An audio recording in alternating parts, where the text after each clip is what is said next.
Joining me now is Jana Hagee. She's the original founder of Home at Last. Thank you so much for being with us on Making a Difference. Sure, thanks for coming in. You've been in operation now for 10 years. 10 years in June 1st. June 1st, okay. What was your original inspiration for starting? The original inspiration, I took a class, I read this great book about animals in disaster. When you have hurricanes and floods, and you have the Red Cross for people, but there was a group called EARS that was doing rescue for animals in disaster. And so I went and took a class.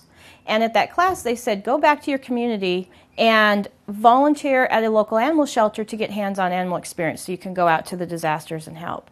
Mm-hmm. When I came back to Wasco County, I found out there really wasn't any place to volunteer. There was no place to do that. And I thought, gosh, in a community this size, there must be something, going on.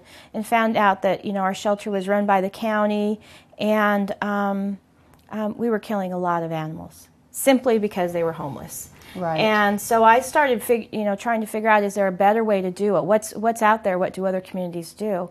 And so I started just this small local group of people who decided we wanted to try and do something a little bit different here. So we basically started as a spay-neuter group, knowing that spaying and neutering pets was the best way to stop the problem. And then we started taking in a few dogs and some cats. We just had a little foster adoption group. It was very small. I always anticipated keeping it very small and just helping with volunteers, but the need was much bigger. Your rates here are up. I mean, I think with the times getting tough in the economy, I know Liz was talking to us about you're up, 40% now? 40%, yeah. From 2008 to 2009, our numbers are up about 40%. And it's really sad. It stretches your budget. It stretched us very much. It's a sign of the economic times. Unfortunately, people just haven't been able to afford their pets as much, or having to move. They don't, they're losing their homes, whatever it is. But it has stretched us to the breaking point. It really has. We can stretch a penny more than anybody I know, but it only stretches so far. Well, Jana, on this story, we're talking mostly about the Home at Last shelter and Adopt a Dog at the Hukari Animal Shelter in Hood River, but I know there's some other little stopgap organizations in the Gorge. There are for cats. There's Cat Link. They do mostly spay-neuter, trap-neuter release, which is a big. There's a lot of cats in the area, and so they do a great job with trap-neuter.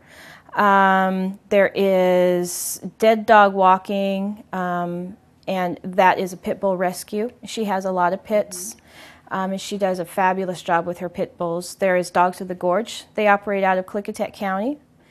And Columbia Gorge Cat Rescue. Columbia Gorge Cat Rescue. I'm not as familiar with them, but yes, I know that they take in cats as well. Take them in. I think they also do spay-neuter. Mm-hmm. Perfect Fit Cat Adoptions is another neutering, perfect, yeah. And they trap and neuter. And you know what? We could have 20 groups like that because there's so many cats. So those groups are wonderful because they really do help solve. Spay and neuter is the way we're going to get to the bottom of this population problem.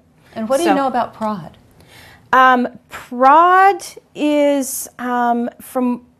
I don't know what they're doing anymore. They do spay and neuter certificates. I know they do that. And they do some great informational talks and stuff to help people, because part of the whole process is how do we keep the pets bonded with their families. And so to get them taking classes, which is why we have our behavior person here, because we do a lot of counseling. It's all the same thing. If you can help maintain that animal family bond, they don't come into the shelter or to the rescues in the first place. That's a really good point. Big piece of the puzzle. People need help.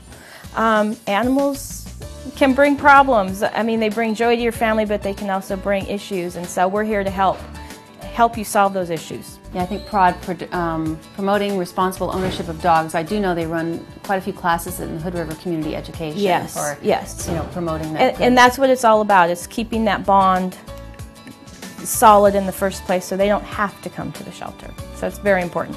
Well, Jana, thank you so much for joining us. And when we come back, we're going to talk with Misty. She is your dog obedience trainer here. She is, and she does a great job. We're very happy to have her here. We'll learn some really great techniques so that you can have a healthier relationship with your animal. Stay with us.